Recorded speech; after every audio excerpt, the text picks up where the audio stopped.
Alright, Shalom. I'm going to begin this lesson by giving all praise, honor, and glory to Yahweh, Ba'ashem Yahushua, Wahar Kwadash, which in the ancient Hebrew tongue would be the correct names of the Heavenly Father, His beloved Son, and the Holy Spirit. I also would like to give double honors to my teachers, the head apostles and elders of Great Millstone. Much due honors and respect to the sincere brethren out there that's also laboring in His work.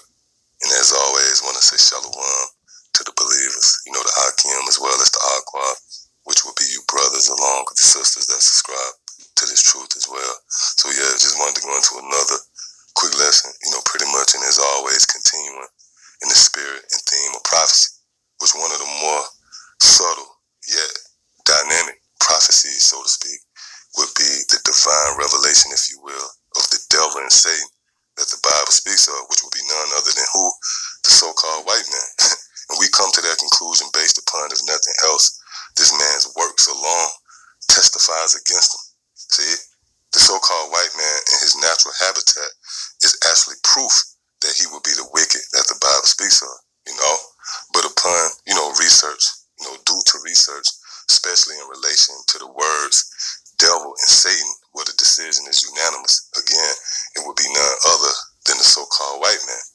All right, which, by the way, when you go into that word devil, it simply translates to deceiver, okay, which the so-called white man is indeed guilty of that offense. The mere fact that the nations is under this veil, okay, associating themselves with these corporate names, right? But that all goes back to the so-called white man. See, not to mention, the misinformation, disinformation that's on display.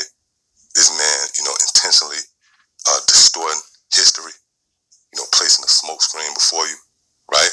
That proves that he would be that deceiver, which pursuing the prophecy, and in particular the book of Revelation, the 20th chapter, around the 4th or 5th verse, I believe, it tells you how the devil, will come out of obscurity, and pretty much in the Renaissance period, and his pursuit of power, it would be based upon deceiving the nations.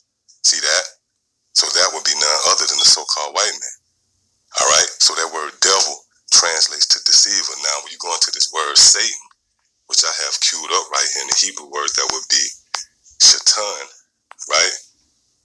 It says adversary, one who withstands. See? So the so-called white man is adverse to the standard, if you will. And what would that standard be? The laws, statutes, and commandments of Yahweh Ba'ashem Yahushua. This man is adverse. He opposes everything that the Heavenly Father has laid out. Now, what I wanted to do is scroll down here to the Strong's definitions. And one of the words that would be opponent, right? So let's click on this word real quick. Opponent. It says someone who competes against or fights another in a contest, game, or argument, a rival or adversary, all right?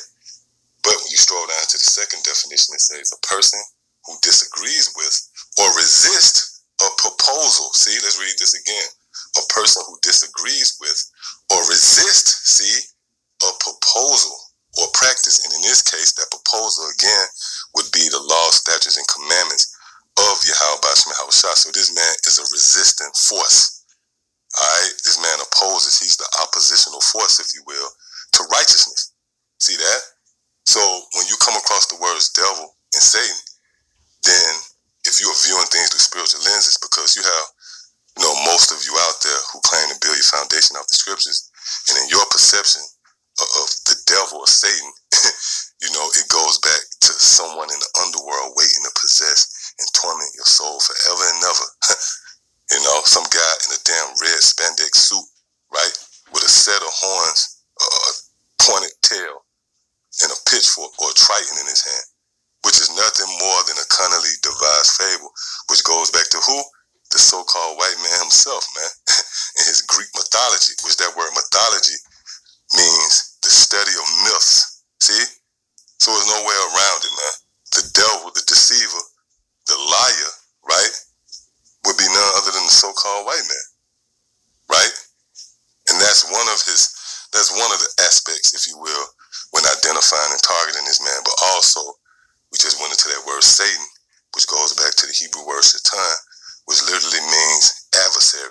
This man is adverse to everything that Yahweh Bashim Yahushua has laid out. All right? Which brings me to the book of Ephesians, the 5th chapter, and starting at the 6th verse. It says, let no man deceive you with vain words, for because of these things cometh the wrath of Yahweh Bashim Yahushua upon the children of disobedience. See? Upon the children of disobedience. Yeah, and who would these children of disobedience be? The Edomites. And in particular, the very so-called white people that you see walking here on the planet Earth today, they would be considered the children of their forefathers who was indeed disobedient. You know, when you go back to the serpent in the garden, that was an Edomite, man. And he knew the will of Yahweh Bashim Yahushua, yet in a campaign to overthrow Israel, which that's the MO of these devils to this very day, he finessed Eve, man. And it was all driven by his disobedience, see? The same with Cain. He knew what the Heavenly Father required of him, you know, in relation to that sacrifice, yet he disobeyed, and no different with Esau, okay?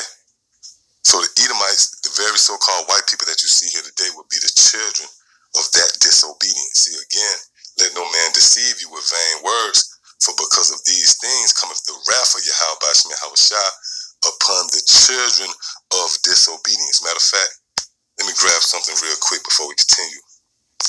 Right here in the book of Wisdom of Solomon, the 3rd chapter, and starting at the 10th verse, it says, but the ungodly shall be punished according to their own imaginations. See? But the ungodly will be who? The so-called white man. You have ungodliness in the planet Earth, right? But the source of that ungodliness is the ungodly. You know, the same with wickedness. The wickedness that have exceedingly polluted throughout the planet Earth. Well, guess what?